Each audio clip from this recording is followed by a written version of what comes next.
मैं जब ज़्यादातर लोगों से सवाल पूछता हूँ कि सुबह जल्दी क्यों नहीं उठते हैं, तो ज़्यादातर जवाब होता है कि उठ के करूँ क्या। तो हमारे लिए हम सब के दुर्भाग्य ये है कि हमारे बच्चे को भी ये मालूम नहीं कि भाई मुझे करना क्या है। तो जब 10 साल का पाथवे सामने आएगा तो उसका बिहेवियर पैटर्न बदल सकता है। जो छोटे बच्चे हैं जिनका इंटरेस्ट एक पर्टिकुलर स्ट्रीम में है, आर्ट में है, म्यूज़िक में है, डांस में है या साइंस में है, तो उनका ऑल ओवर परफॉर्मेंस कैसे अच्छी करी जाए। मैं हमेशा बोलता हूँ कि ज़्यादातर ट्रेनिंग्स की ज़रूरत स्टूडेंट को नहीं है, पेरेंट्स को। ये मेरे साथ लगातार होता है। पेरेंट्स आते थे, बोलते थे सर बहुत शैतानी करता है, कुछ करो। मैं बोलता था मिठाई क्यों नहीं लाए, ये तो मिठाई बांटने का मैटर था। आप बहुत सेक्टर में ट्रेनिंग देते हैं, तो मैं एक पहले तो स्टूडेंट के लिए जानना चाहूँगी कि जो स्टूडेंट्स हैं जो निराश हो जाते हैं, किसी एक फील्ड में अच्छा नहीं कर पा रहे हैं या अच्छे मार्क्स नहीं ला पा रहे हैं, उनके लिए क्या एक एडवाइस आप देते हैं। आप स्कूल्स में और कॉलेजेस में ट्रेनिंग करते हैं। डेफिनेटली मैं तो स्कूल कॉलेज में ट्रेनिंग भी करता हूँ, मेरा खुद का स्कूल भी है और मैं 27 साल से एजुकेशन से भी जुड़ा हूँ। मेरे स्कूल में ऐसे कई बच्चे पढ़ते हैं जिसके पेरेंट्स मेरे पास पढ़े हैं। तो एजुकेशन का भी मेरे पास रेफरेंसेस है, अनुभव है। कोई भी स्टूडेंट या कोई भी बंदा, मेरी बात ऐसी है कि आप कोई भी सवाल पूछेंगे वो सब के लिए रिलेवेंट ही होगा। तो कोई भी स्टूडेंट अपने बिहेवियर को बदलना चाहता है तो उन्होंने अपने आप को अब दो काम करने होंगे। नंबर 1, अपने पास्ट रेफरेंसेस को मिटाने होंगे और नई छवि बनानी होगी।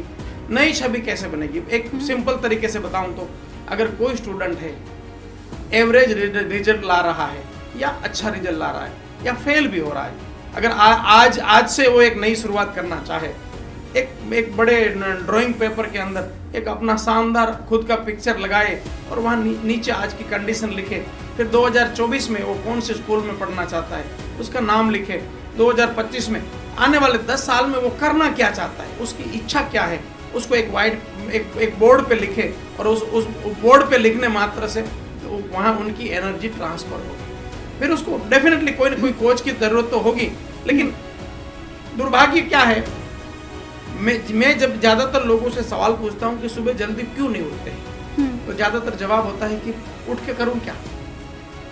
तो हमारे लिए हम सब के दुर्भाग्य ये है कि हमारे बच्चे को भी ये मालूम नहीं कि भाई मुझे करना क्या है। तो जब 10 साल का पाथवे सामने आएगा तो उसका बिहेवियर पैटर्न बदल सकता है। तो स्टूडेंट को चाहिए कि अपने 10 साल का आने वाले 10 साल में वो करना क्या चाहते हैं, साल बाय साल इस तरह से अगर 10 साल का वो बनाता है, वो बनाने मात्र से उनके इंटरनल वर्ल्ड में चेंज, बदलाव आना शुरू हो जाएगा और वो ऐसी जगह लगाएगा जहां वो लगातार उसकी नज़र जाती है। तो ये तो बड़े बच्चों की बात होगी। जो छोटे बच्चे हैं जिनका इंटरेस्ट एक पर्टिकुलर स्ट्रीम में है, आर्ट में है, म्यूज़िक में है, डांस में है या साइंस में है, तो उनका ऑल ओवर उनका जो है इंटरेस्ट कैसे उनको मतलब परफॉर्मेंस कैसे अच्छी करी जाए। मतलब आप कहना चाहती है कि कोई एक स्किल में वो मास्टर है, उसको बाकी स्किल में मास्टर करना है। मैं हमेशा बोलता हूँ कि ज़्यादातर ट्रेनिंग्स की ज़रूरत स्टूडेंट को नहीं है, पेरेंट्स को। ये मेरे साथ लगातार होता है। मैं स्कूल में जब था वहाँ जो एक्टिवली पार्टिसिपेट करता था, अभी तो कई सालों से मैं स्कूल में एक्टिव पार्टिसिपेट नहीं है, मेरा पार्टिसिपेंस नहीं है, जब वहाँ मैं बैठा करता था तो पेरेंट्स आते थे, बोलते थे सर बहुत शैतानी करता है, कुछ करो। मैं बोलता था मिठाई क्यों नहीं लाए, ये तो मिठाई बांटने का मैटर था। कोई बच्चा शैतानी नहीं करेगा तो क्या करेगा। और मैं बोलता हूँ अगर बच्चा शैतानी करेगा तो जरूर कुछ करेगा। अब कुछ भी नहीं कर रहा है, गुमसुम बैठा है, तब आपको टेंशन लेना चाहिए। कुछ कर रहा है तो टेंशन लेने की जरूरत नहीं है। और ये मेरा फेवरेट लाइन है कि दुनिया में अगर किसी को ट्रेनिंग की जरूरत है तो वो टीचर्स एंड पेरेंट्स को है, बच्चे शानदार होते हैं। तो एक बात, अब आपका सवाल कि कोई एक एरिया में वो शानदार है तो ओवरऑल कैसे किया जाए। तो ओवरऑल करना भी क्यों है, मैं बोलता हूँ बच्चे को उसकी इंटरेस्ट के हिसाब से, या बच्चे को क्यों, हर इंसान को इंटरेस्ट के हिसाब से डेवलप करो, वो कमाल करेगा। हमारे लिए आज के ज़माने में बच्चे ना रह के मशीन हो गया, मेरा मशीन सही कि तेरा मशीन बेहतर, ये इस कंपटीशन में हम बच्चे का सत्यानाश करते हैं। हमें चाहिए कि बच्चे के इंटरेस्ट को आइडेंटिफाई करें कि बच्चा किस लाइन में जाना चाहता है, उसका इंटरेस्ट क्या है, और उस इंटरेस्ट के लिए उसको एनकरेज करें। अमेरिका में एक घटना घटी थी कई साल पहले। एक लड़का, एक बच्चा 5-7 साल 10 साल का उम्र का होगा, स्कूल बैग में चाकू लेके घूमता था। अब उसकी माँ सिंगल मदर थी, टेंशन में आ गई क्या करूं, लेकिन समझदार थी। तो 1 दिन 2 दिन का समय लेते हुए एक दिन बच्चे को बिठाया और पूछा कि बेटा, हमारी सोसाइटी में ये जो कॉर्नर का बंगलो है तुम्हें कैसा लगता है? बोला माँ ये तो कमाल का है। बोला तुम्हें मालूम है ये बंगलो इसके पास कैसे आया? बोला नहीं। बोला ये बंगले का मालिक है ना अपने बैग में चाकू लेके घूमता। अब बच्चा बोला रुक माँ 1 मिनट रुक। वो फटाक से अंदर गया, स्कूल का बैग लाया, बैग खोला, निकाल के दिखाया, देख माँ मेरे पास भी चाकू है। माँ तो पहले से जानती थी। बोला क्या बात है तेरे पास चाकू है, लेकिन बेटा इसका ट्रेनिंग तूने नहीं लिया ना? बोला माँ चाकू का ट्रेनिंग होता है? बोला हाँ होता है। अब ये अमेरिका की घटना थी, लेकिन इंडियन वर्जन बना के मैं आपको बता रहा हूँ।